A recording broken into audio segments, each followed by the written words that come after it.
Geht euch das auch manchmal so, dass ihr nicht wisst, was ihr mit eurem Designpapier machen sollt? Heute zeige ich euch ein paar lustige Ideen mit ganz normalen Kreisstanzen, also Circle Nesting Dies. Mein Name ist Julia und ich bin begeisterte Kartenmacherin und Papierbastlerin aus Österreich. Willkommen auf meinem Kanal Julies Kreativschatzkiste. Das sind die Kreisstanzen, die ich heute verwenden werde. Die sind von Craftelier in diesem Fall, aber da kann man jede andere Kreisstanze natürlich auch verwenden und auch jede andere Form an Nesting Dies. Ich habe mir die mal so hingelegt, dass die Abstände ungefähr gleich sind und fixiere mir das jetzt mit Low-Tech Tape, damit die nicht mehr verrutschen und ich mehrmals dieselben Kreisformen ausstanzen kann. Im nächsten Schritt habe ich meine ganzen Designpapierblöcke durchsucht. Die sind alle 6x6 Inch in diesem Fall. Und ich habe mir Muster ausgesucht und Farben ausgesucht, die zusammenpassen. Aber beim Muster habe ich auch darauf geachtet, dass die nicht zu groß sind, sondern dass es eher kleinere Muster sind, da ich relativ kleine Formen ausstanzen werde und ich möchte, dass man die Muster noch weiter erkennt. Okay, hier im Bild seht ihr die Papiere, für die ich mich entschieden habe. Ich habe auch ein silberglänzendes Papier dazu genommen, denn das passt ganz gut als Kontrastfarbe zwischendurch. Aus allen diesen Papieren stanze ich mir jetzt alle diese Kreisstanzen aus und kriege dann ganz viele Kreise in verschiedenen Größen. Das mache ich mit allen meinen Designpapieren.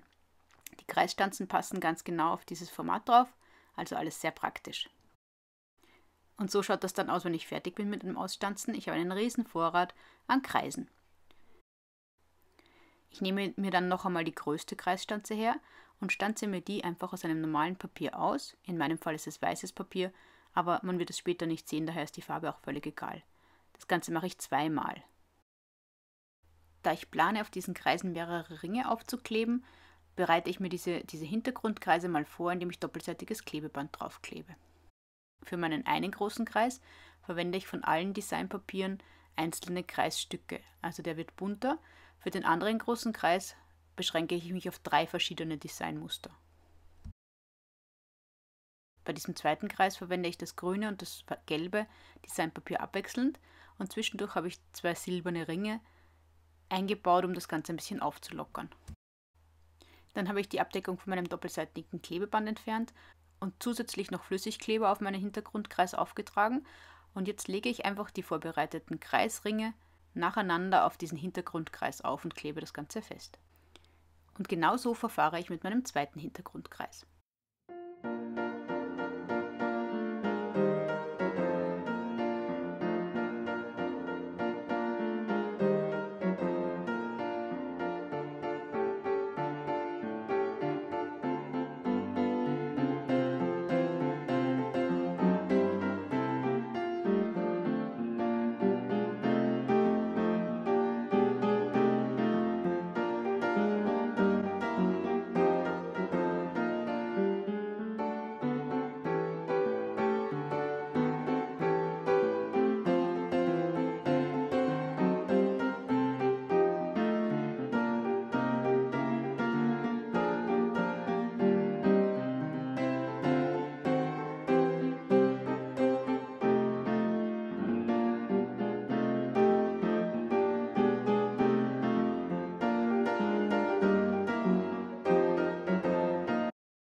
Um meinen Kreis weiter zu verzieren, habe ich diesen Embossing Folder von Spellbinders verwendet.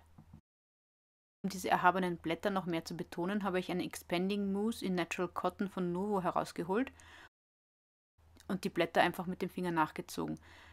Später war mir dieses Cremeweiß aber dann etwas zu hell und ich habe es nochmal übermalt sozusagen mit einem blauen Embellishment Mousse. Für meinen zweiten großen Kreis habe ich mir diesen Hintergrundstempel von Pinkfresh Studio, der heißt Swirls, herausgesucht. Ich verwende hier die Stempelplattform von Crafters Companion und bei diesen großen Hintergrundstempeln mache ich es immer so, dass ich den Stempel auf der Plattform befestige, nämlich an der überstehenden Folie mit dem Magneten und ich mir das Papier an der Oberseite der Stempelplattform mit Dixo fixiere. Ich finde das irgendwie einfacher und bei diesen großen Stempeln habe ich immer Angst, dass sie mir auf der Oberseite der Stempelhilfe nicht halten und herunterfallen. Mein Plan ist, diesen Stempel mit weißem Heat Embossing auf meinen Kreis aufzubringen. Daher verwende ich auch mein Anti-Static Powder Tool. Weiter geht es mit meinem Embossing-Stempelkissen und dann kann ich meinen Kreis schon auf den Stempel aufbringen, festdrücken und mit weißem Embossing-Pulver überdecken.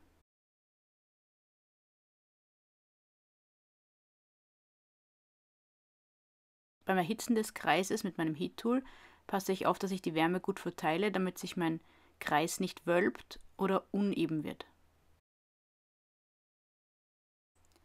Das mit dem Heat Embossing gefällt mir richtig gut.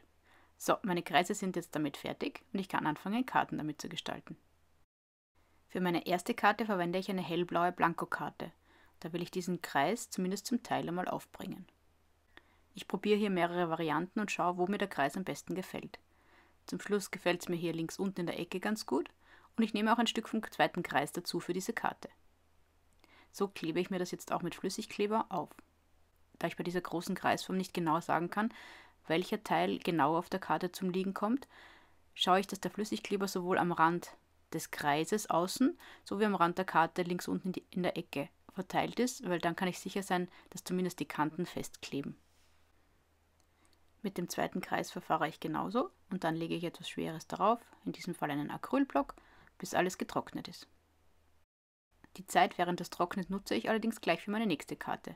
Hier fange ich mit einer cremeweißen Blankokarte an und habe mir ein paar grüne und dunkelblaue Kreise herausgesucht, die ich mir hier im Halbkreisformat unregelmäßig auf diese cremefarbene Blankokarte aufklebe. Ich habe mir die Halbkreise mal mit Tixo fixiert, aber jetzt wende ich mich wieder meiner ersten Karte zu, wo ich jetzt die Kreise von der Rückseite her zurechtschneiden kann, dass sie genau auf die Karte passen. Empfehlenswert ist hierbei eine große Schere zu verwenden. Dann werden die Linien nämlich gerade beim Schneiden. So schaut dann meine Kartenbasis für die erste Karte aus. Ich gehe jetzt gleich über zu unserer dritten Karte.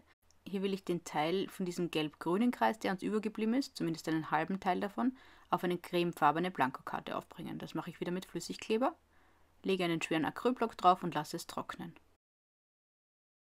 Gehen wir wieder zurück zu unserer zweiten Karte. Da war ja noch ziemlich viel von der Karte frei und leer. Das versuche ich jetzt aufzufüllen, indem ich mir verschiedenste Kreise aussuche, die dann noch dazu passen könnten. Ich behalte das Farbschema Grün-Blau bei, denn das gefällt mir ganz gut mit der cremefarbenen Karte als Kombination. Ich schaue auch, dass die Kreise nicht regelmäßig zum Liegen kommen, sondern dass da ein bisschen Abwechslung drinnen ist. Wenn alles so liegt, wie ich mir das vorstelle, habe ich ein Tixo verwendet, um mir eine Achse zu schaffen und alles festzuhalten in der Position. Dann klappe ich das auf, trage meinen Flüssigkleber auf die Stellen, die dann auf die Karte zum Liegen kommen, und klappe es wieder zu und beschwere es, bis es trocken ist. Jetzt fangen wir an Karte Nummer 4 zu arbeiten. Hier verwende ich wieder eine hellblaue Blankokarte und diesmal trage ich die Kreise einfach wild durcheinander irgendwo auf die Karte auf. Ich wechsle kleine und große, helle und dunkle, so ab, dass eine schöne Abwechslung in der Karte entsteht. Wenn dann die ganze Karte so bedeckt ist, wie mir das gefällt und sich die Kreise schön überlappen, dann möchte ich das festkleben. Um das zu erreichen, ohne dass mir da jetzt etwas verrutscht, verwende ich ein Post-it-Tape, nämlich 2 Streifen davon. Das ist einfach ein wenig klebendes Klebeband in Wirklichkeit. Und ich klebe mir meine Kreise damit fest und ziehe sie vorsichtig von meiner Blankokarte ab. Die blaue Blankokarte ist mir dann ein bisschen zu langweilig erschienen, daher nehme ich mir jetzt mein Faded Jeans Distress Oxide zur Hand und färbe noch schnell die Kanten der blauen Karte ein. Jetzt kann ich schon den Flüssigkleber auf meine Kreise auftragen und ich achte dabei, dass ich alle Ebenen erwische, das heißt auch an den Kreuzungsstellen zwischen 2 verschiedenen Kreisen schaue ich, dass ich Flüssigkleber zwischen die Kreise auftrage, damit alles gut hält. Jetzt kann ich das Kreiskonstrukt schon auf meine Blankokarte aufbringen. Ich lege es so, wie mir die Position gut gefällt. Ich nutze das Klebeband gleich auch zum Fixieren der Kreise, aber trotzdem kommt auch der Acrylblock wieder drauf, bis es trocken ist. Die Trocknungszeit nutze ich wieder, dass ich bei der Karte Nummer 2 die überstehenden Kreise abschneide und bei Karte Nummer 1 den Rand auch hier in Blau einfärbe. Ich habe dann immer noch so viele Kreise über gehabt, vor allem in Silber und diesem hell marmorierten Papier, dass ich mir eine dunkelblaue Blankokarte rausgesucht habe, die sehr gut zu diesen Farben passt. Und hier die Kreise arrangiert habe, wie ich sie gern hätte. Ich habe mir dann gleich von der anderen Karte mein Post-it-Klebeband ausgeborgt, mir das wieder fixiert und seine Achse gemacht, genau nach derselben Technik wie vorher, den Flüssigkleber aufgebracht und alles auf der Karte festgeklebt.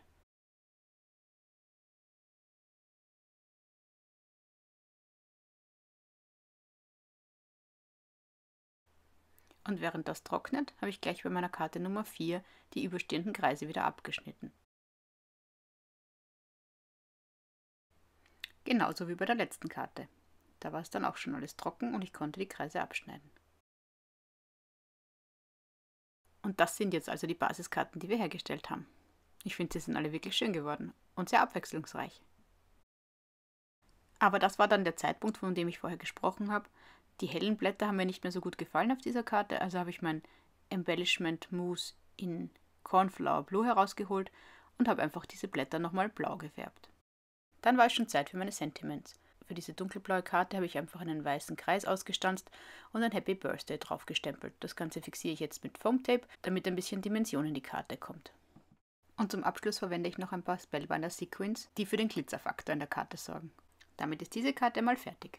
Die beiden Karten mit dem hellblauen Hintergrund habe ich mit Stickles in Gelb verziert und beide haben einen herzlichen Glückwunsch oder Glückwunsch-Sentiment bekommen. Die gelben Stickles haben mir dann so gut gefallen, dass ich sie auch gleich auf dieser Karte mit dem Happy Birthday Sentiment verwendet habe. Und als Ausgleich dazu habe ich diese Nuvo Vintage Drops in der Farbe Earl Grey aufgetragen. Die Karte mit den blauen und grünen Kreisen hat ein einfaches herzlichen Glückwunsch auf einem dünnen Streifen, erhöht mit Foam Tape, bekommen. Ein paar Teile von diesem großen Kreis habe ich ja noch über gehabt, die habe ich dann für diese Bonuskarte hier noch verwendet. Die zeige ich euch jetzt aber nicht mehr, weil sonst wird das Video zu lang. Das war mein Video mit meinen 6 Karten aus Kreisstanzen aus Designpapier. Welche gefällt euch am besten? Und was macht ihr mit eurem Designpapier? Sagt es mir in den Kommentaren, ich würde mich freuen. Ich hoffe, dass das Video und die Karten euch gefallen haben und würde mich sehr freuen, wenn ihr mir ein Like da lasst oder vielleicht sogar meinen Kanal abonniert. Servus, bis zum nächsten Mal.